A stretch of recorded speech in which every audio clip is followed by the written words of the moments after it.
예수님께 붙들린 가정이 소망이다라는 제목으로 하나님의 말씀 나누도록 하겠습니다. 여러분, 오늘 본문 말씀이 결혼과 이혼에 관한 가르침입니다. 이런 주제는 제가 상당히 다루기 쉽지 않은 주제입니다. 왜냐하면 제가 현존하는 세상에서 아직도 많은 사람들이 이혼의 아픔을 경험하고 있고, 또 우리 성도님들 가운데서도 피치 못할 사정으로 이혼을 경험하신 분들이 있습니다. 그래서 사실 제가 기도하면서 이거 그냥 넘어가야 되나 이렇게 고민했는데, 오히려 하나님이 주신 그 본래의 가정의 뜻이 무엇인지 잘 이해했으면 좋겠다, 그런 생각에 제가 이 말씀을 전하기로 이제 마음을 먹었습니다. 여러분 중에 또 이혼만 하지 않았지, 사실 하루하루 은혜가 없었으면 여기까지 버티실 수 없었던 분들도 많이 계실 줄로 압니다. 아멘. 네. 또 우리 결혼하지 않은 우리 싱글 청년분들도 많이 있기 때문에 이 말씀이 무슨 나와 특별하게 연관이 있나 이제 의아해 하실 수 있는데, 한 가지 우리가 확실히 알 수 있는 것은 이제 예수님이 지금 제자가 어떻게 살아야 하는지에 가르치면서 결혼관에 대해서 가르치는 것을 보니까 건강한 가정을 이루고 또 지키는 것이 하나님 나라에 얼마나 큰 영향력을 줄 수 있는지 예수님께서 강조하려고 하시는 것 같습니다. 그래서 저는 오늘 말씀도 주님께서 우리에게 주시는 귀중한 말씀인 것을 알고 귀를 기울이기를 축복합니다. 여러분, 안타까운 좀 현실인데요. 2023년 통계를 기준으로 한국에서 이혼을 한 커플 부부가 10만 부부가 된다고 해요. 수치로 따지면 10만 가정이 깨어진 거죠. 가정이 깨어지는 것은 사실 너무나 가슴이 아픈 일입니다. 왜냐하면 남편과 아내만 깨어지는 것이 아니라 두 사람의 관계뿐 아니라 양가 가족들도 그 관계가 깨어지는 것이고, 그리고 슬하에 있는 자녀들까지 어쩔 수 없이 어느 정도 상처를 받고 살아가게 됩니다. 원래 하나님이 가정을 제정하셨을 때 가정이 깨어지는 것은 결코 하나님의 의도가 아니었죠. 그런데 죄가 들어온 후에 남편과 아내 두 죄인들이 어떻게든 열심히 살려고 해도 결혼을 제정하신 하나님의 원래 디자인과 또 결혼에 대한 목적이 무엇인지 모르기 때문에 가치관이 부딪혀서 서로에게 상처를 줄 수밖에 없는 것이죠. 그래서 저는 오늘 본문을 통해서 어떻게 좀 접근하려고 하냐면요. 왜 이혼하면 안 되는가, 이 관점이 아니라 지상의 첫 공동체인 가정을 향한 하나님의 본래의 뜻이 무엇인가, 그것에 좀 중점을 두려고 합니다.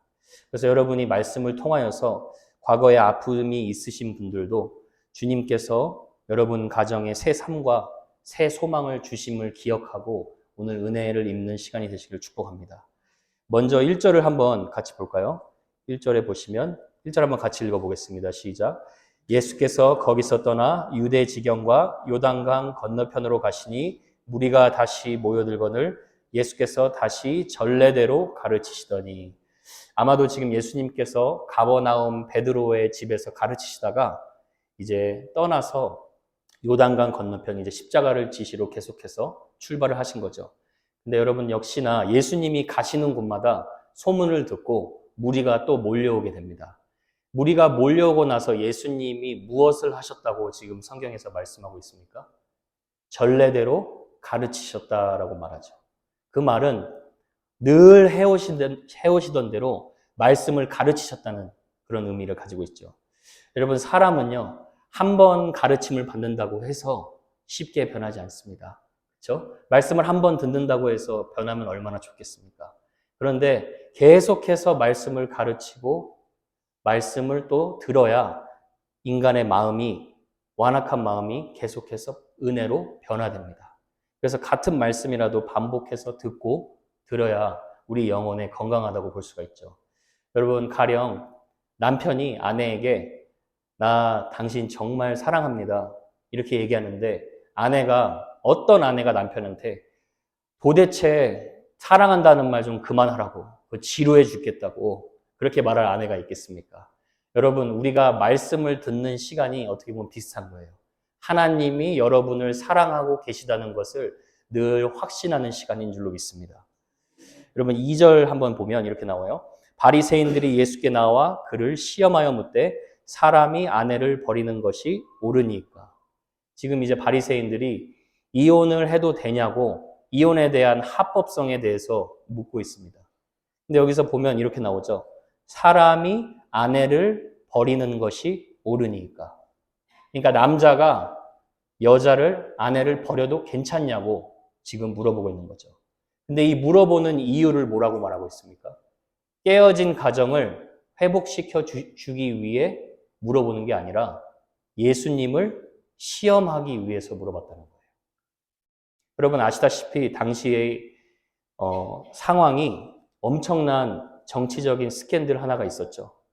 로마 지역을 다스리던 헤롯 안티파스 왕이 동생 빌립의 아내를 취하고 자신의 조강지처 아내를 그냥 버리는 죄를 범하게 됩니다. 그때 이제 세례 요한 하나님의 선지자가 결코 당신이 그런 일을 하는 것이 옳지 않다고 지적을 하죠.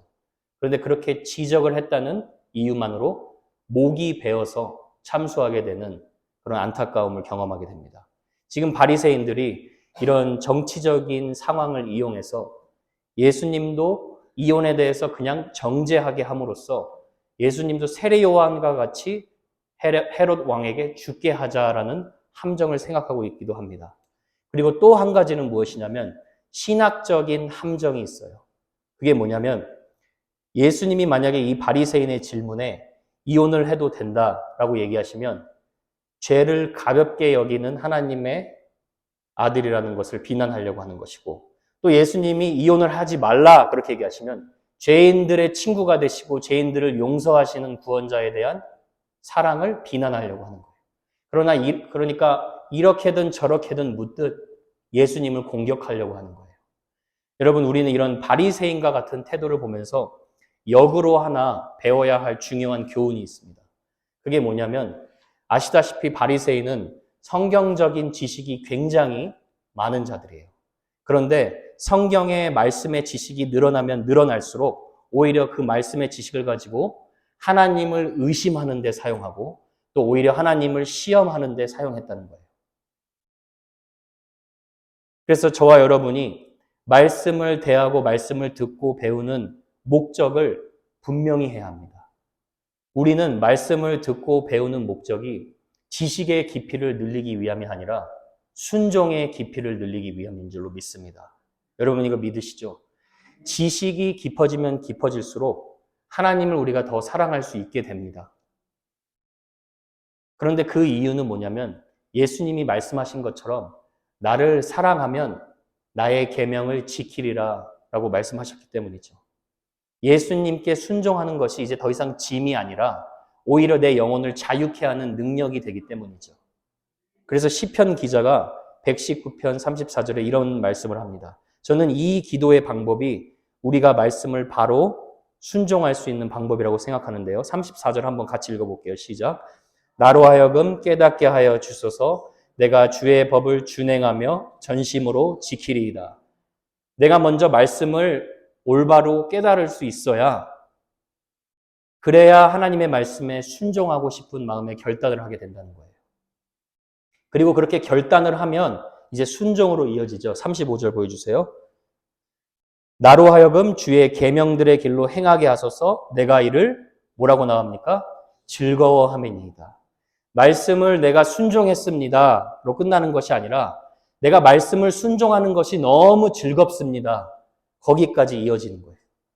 그래서 영국의 문학자인 존 드라이든이라는 분이 이런 말을 하셨어요. 처음에는 우리가 습관을 만들지만 그 다음에는 습관이 우리를 만든다. 지금 이 시편 기자는 처음에는 순종하는 것으로 시작을 했지만 나중에는 순종하는 것 자체가 자기 삶의 즐거움이 되고 기쁨이 되는 그런 인격이 된 것입니다. 그래서 저는 저와 여러분이 이 순종의 삶이 기쁨과 즐거움으로 이어질 수 있기를 축복합니다. 바리새인의 이제 우리 본문에 돌아와서 바리새인의 이런 잘못된 질문에 예수님이요, 그냥 서툴리 대답하시지 않으세요. 오히려 역으로 다시 질문을 하십니다. 3절에 나오죠. 대답하여 이르시되 모세가 어떻게 너희에게 명하였느냐. 그러니까 지금 너희가 믿고 있는 그 모세 율법 창세기부터 신명기까지는 뭐라고 적혀 있느냐라고 물으신 거예요. 여러분, 때로요, 누가 말씀을 가지고 아니면 여러분에게 이렇게 공격을 할 때 여러분이 굳이 바로 답할 필요는 없어요. 때로는 그 사람의 질문을 잘 듣고 오히려 역으로 질문할 수 있는 지혜가 필요합니다. 예수님도 지금 그렇게 다루고 있는 거죠. 그랬더니 이제 예수님께서 4절에, 바리새인이 4절에 말하죠. 이르되 모세는 이혼 증서를 써주어 버리기를 허락하였나이다. 자, 이 말씀은 지금 바리새인이 신명기 24장에 관한 말씀을 하는 거예요. 그래서 이 말씀을 보셔야 이해가 되는데 1절을 한번 보시면, 한번 보세요. 사람이 아내를 맞이하여 데려온 후에 그에게 수치되는 일이 있음을 발견하고 그를 기뻐하지 아니하면 이혼 증서를 써서 그의 손에 주고 그를 자기 집에서 내보낼 것이요. 근데 여러분 잘 보세요. 사람이 누굽니까? 남자죠. 그리고 나서 또 보면은 맨 마지막에 이혼 증서를 써서 그의 손에 주고, 누구의 손에 줍니까? 아내의 손에게 주고 그를 자기 집에서 내보내라. 그러니까 당시 유대 사회에서는 이혼을 할 수 있는 권리가 남자에게만 있었어요. 여자들은 사회적으로 너무 어린아이와 같이 약자였기 때문에 유대 남자들은요, 오죽하면 여자들이 아침에 음식을 하는데 음식을 태웠다는 이유만으로도 그것이 이혼 사유가 된다고 생각을 했어요. 그렇게 여성들의 인권이 처참하게 짓밟힌 시대가 유대 사회의 시대였습니다. 그래서 남자들에게 말도 안 되는 이유로 버림받는 일이 너무나 많았어요. 그러니까 하나님은 지금 모세의 율법을 통하여서 남자들이 여성들을 잘 사랑하고 보살피지 못하니까 여성들이 잘 살아갈 수 있도록 그 인권을 보호하시기 위해 이혼을 허락하셨다는 거예요. 그러니까 당시 이혼 증서가 없었으면 이건 일종의 법적인 아이디 같은 거였어요. 그러니까 이혼 증서가 없는 여자들은 삶을 유지할 수가 없고 생계를 유지할 수가 없어서 대부분 매춘부로 생활을 유지하거나 그냥 사회에서 버려지는 그런 일들이 허다했다는 거예요. 그래서 예수님은 여자들의 영혼을 보호하고 그 인권을 지켜주시려고 이 이혼 증서를 써게 허락했다는 거예요. 저는 이런 걸 보면서 여러분, 가정이 깨어지는 이유가 너무나 가슴이 아픈데 궁극적인 책임이 어디에 있느냐? 물론 여러분, 성경에서는 배우자가 외도를 할 경우에 아니면 배우자가 이유 없이 물리적인 폭력을 하는 경우에 그 두 사람을 다 살려주기 위해서 하나님이 이혼을 허락하게 하십니다. 그런데 저는 여러분에게 이렇게 분명히 말씀드리고 싶어요. 가정의 책임, 가정의 건강이 누구에게 있느냐? 남자에게 있다는 거예요. 하나님은 가정의 문제를 지적할 때 먼저 남자의 리더십에 책임을 묻는다는 거예요. 가령 결혼한 사람 부부를 볼 때 아내의 인품을 보고 남편이 어떠한가를 우리가 보게 되죠. 왜냐면요, 여러분, 성경의 원리는 남자를 가정의 머리로 세웠기 때문입니다. 여성분들 이거 믿으십니까? 아멘이 없네요. 남자를 가정의 머리로 세웠다는 것은 남자가 우월하다는 말이 아니에요. 남자가 가정의 머리로서 여자를 잘 다스리고 섬겨야 된다는 거예요. 그래서 여러분, 사도 바울이 교회의 리더들을 선정할 때도 리더의 퀄리피케이션, 자격을 논할 때 분명하게 이런 말씀을 해요. 디모데전서 3장 12절에 집사들은 한 아내의 남편이 되어, 두 아내 아니죠. 한 아내의 남편이 되어 자녀와 자기 집을 잘 다스리는 자일지니. 그러니까 여러분이 만약에 결혼한 모든 남성분들이라면 나는 리더십이 없어요가 아니라 You are born to be a leader. 리더십을 행할 수밖에 없는 자리로 부르셨다는 거예요.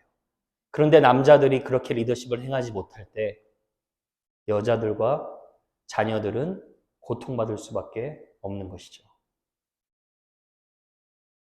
아시다시피 여러분, 지상의 최초의 부부였던 아담과 하와 중에 누가 먼저 죄를 지었습니까?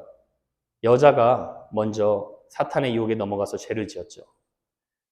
그때 아담이 여자를 따끔하게 혼내고 자기가 대신해서 하나님 앞에 회개했으면 저는 그래도 지금처럼 가정이 힘들지 않았다고 봅니다.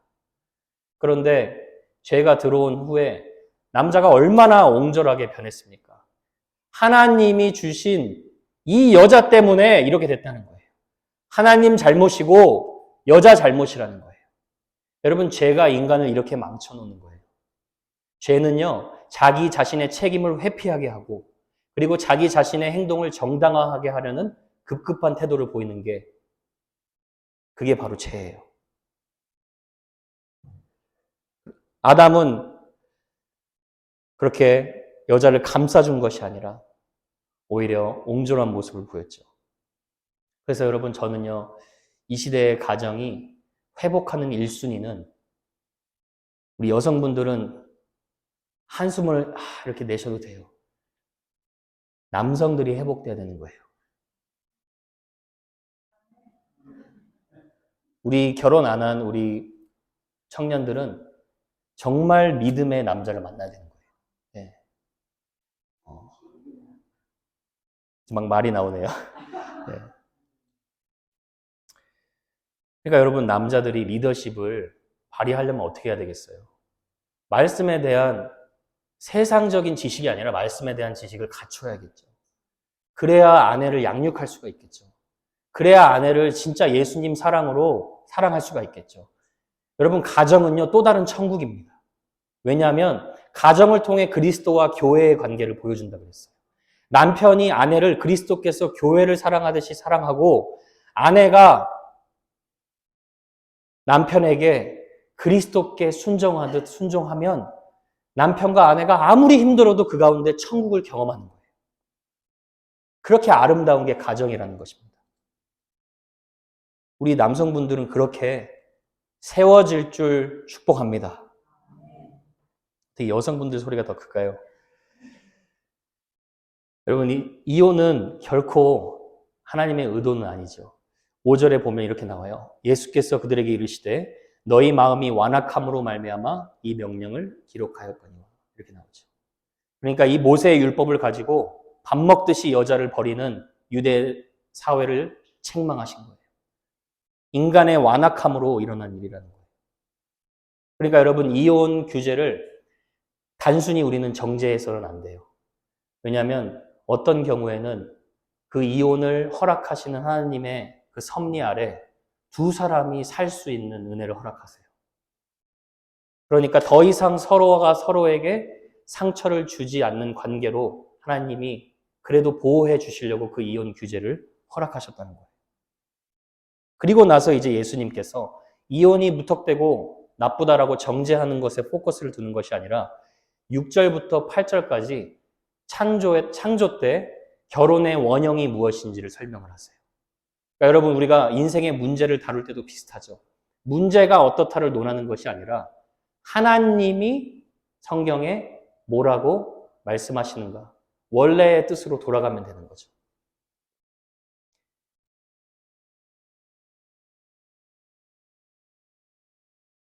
이 세상에 여러분, 유명한 학자들이 가정에 대해서 뭐라고 말하는가, 그게 중요한 게 아니라 이 세상의 유명 인사, 인플루언서가 인생의 행복에 대해서 뭐라고 말하는 것이 중요한 것이 아니라 하나님이 우리를 향해 디자인하신 본래의 의미와 목적이 무엇인가, 그것에 귀를 기울여야 한다는 것입니다.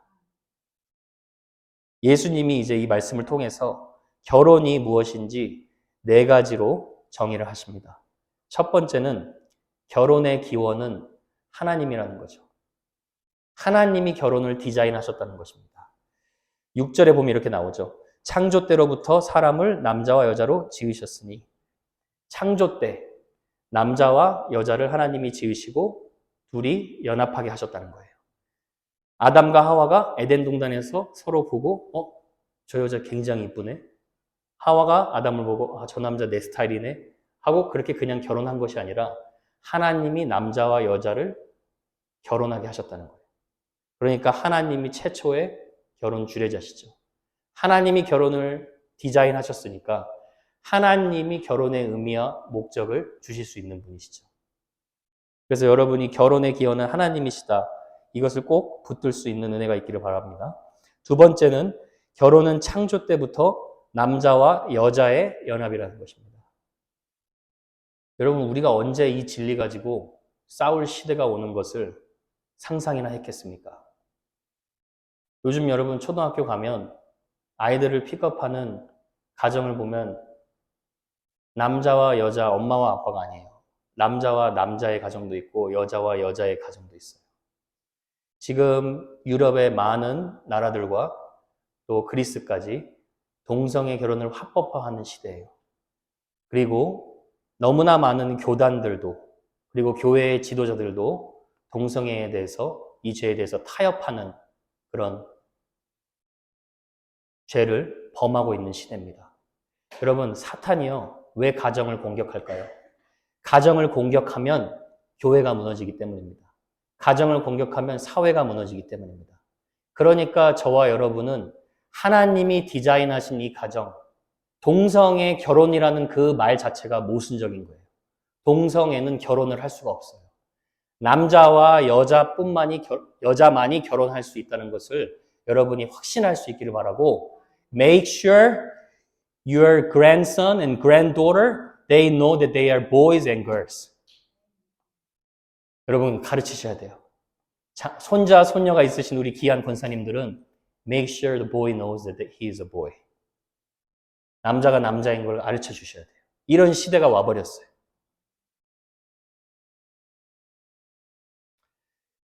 일부 어떤 교단 목사님들 가운데는 왜 마치 동성애 문제만 가지고 그렇게 심각하게 여기냐. 이성의 문제도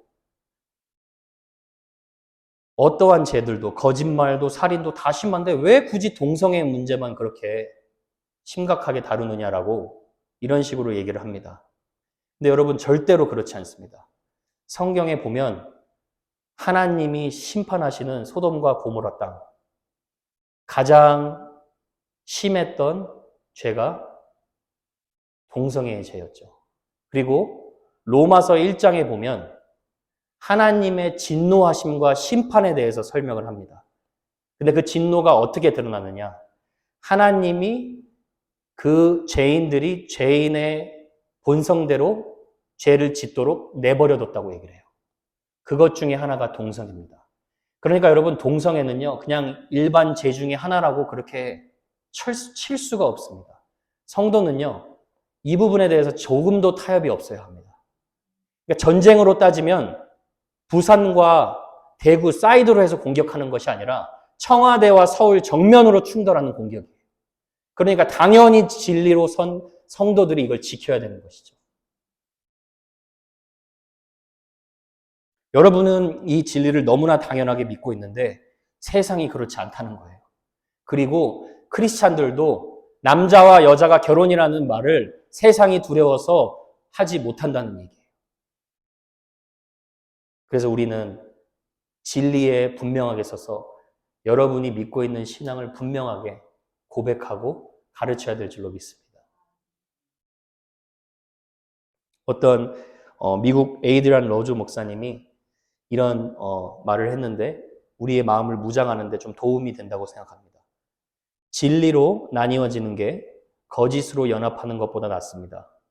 진리를 말함으로 영혼이 아파하지만 그러나 살아나는 게 거짓을 말함으로 잠깐 위로하고 죽이는 것보다 낫습니다. 진리를 말함으로 세상의 미움을 받는 게 거짓을 말함으로 세상의 사랑을 받는 것보다 낫습니다.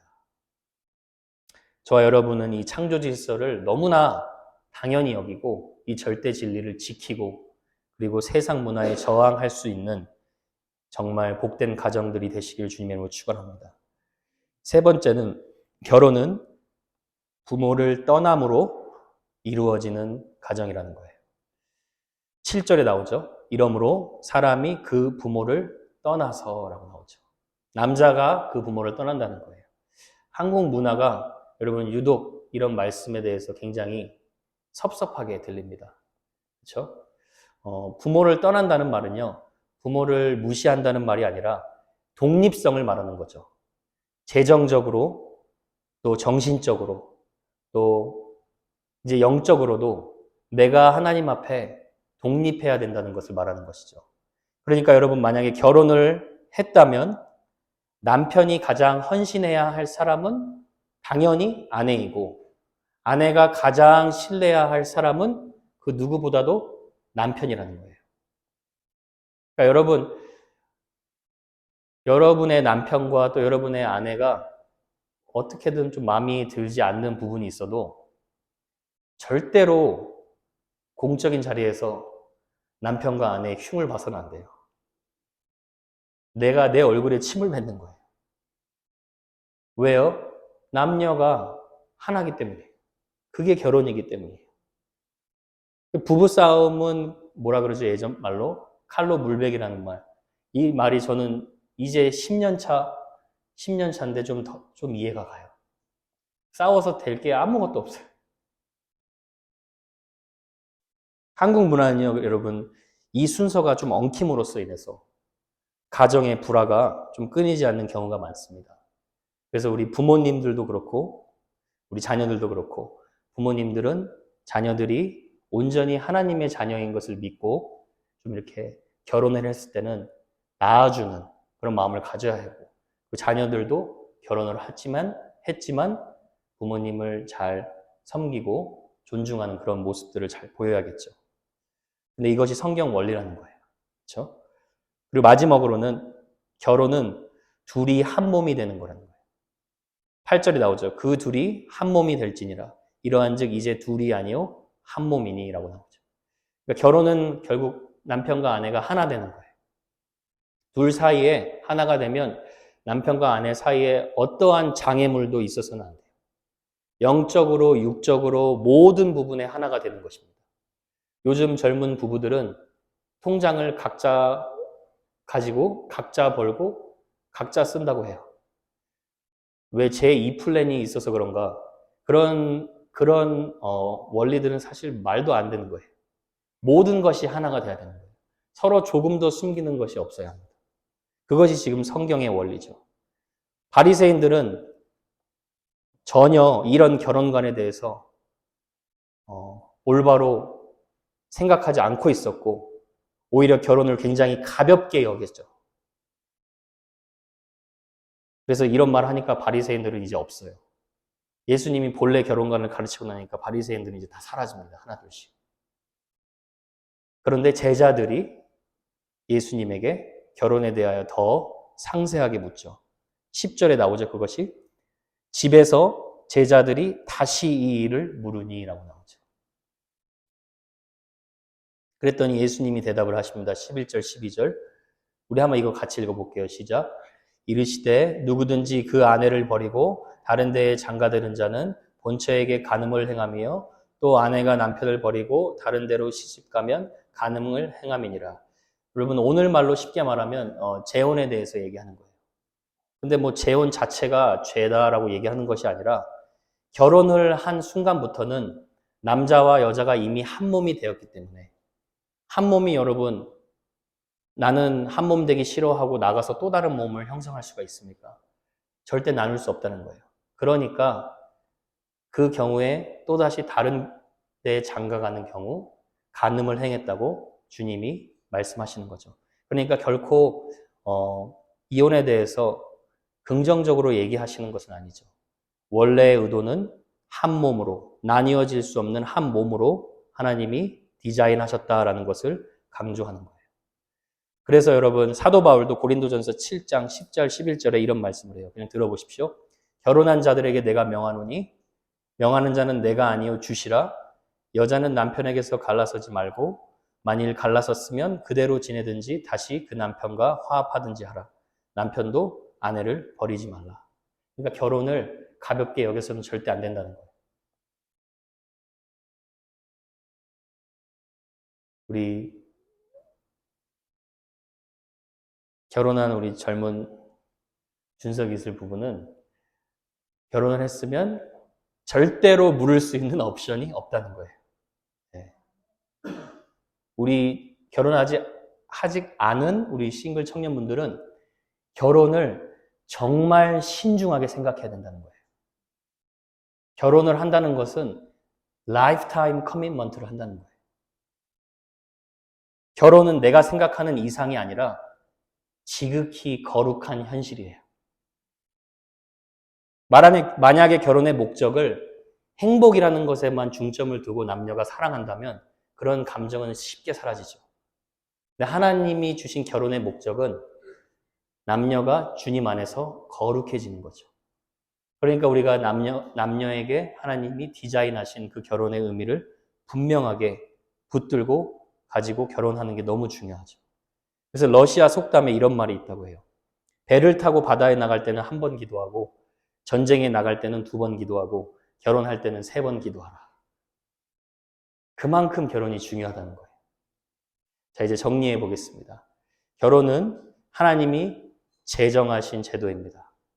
결혼은 남자와 여자의 연합입니다. 결혼은 부모를 떠나 새 가정을 이루는 것입니다.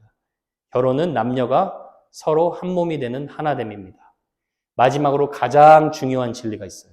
그게 뭐냐면 9절에 나와요. 그러므로 하나님이 짝지어 주신 것을 사람이 나누지 못할지니라 하시더라. 여러분 여기서 포인트가 무엇입니까? 누가 짝지어 주셨습니까? 하나님이 짝지어 주셨다는 거예요. 여러분 믿는 자에게만 얘기하는 게 아니에요. 결혼 자체, 내 남편 어쩔 때 정말 더럽게 꼴보기 싫을 때가 있는데 농담으로 제가 얘기했지만 하나님이 짝지어 주신 남편이라는 거예요. 막상 처음에 만날 때는 못 모르고 이제 감정에 휩쓸려가지고 만나게 됐는데 아니면 내가 초등학교 동창을 만났는데 사랑에 감정이 솟아나서 어떻게 하다 만나게 됐는데 그렇게 해서 결혼을 합니다. 근데 그 또한 하나님이 짝지어 주신 만남이라는 거예요. 하나님이 짝지어 주셨기 때문에 사람이 나누지 못한다는 말입니다. 여러분 오늘 말씀을 들으면서 여러분들 중에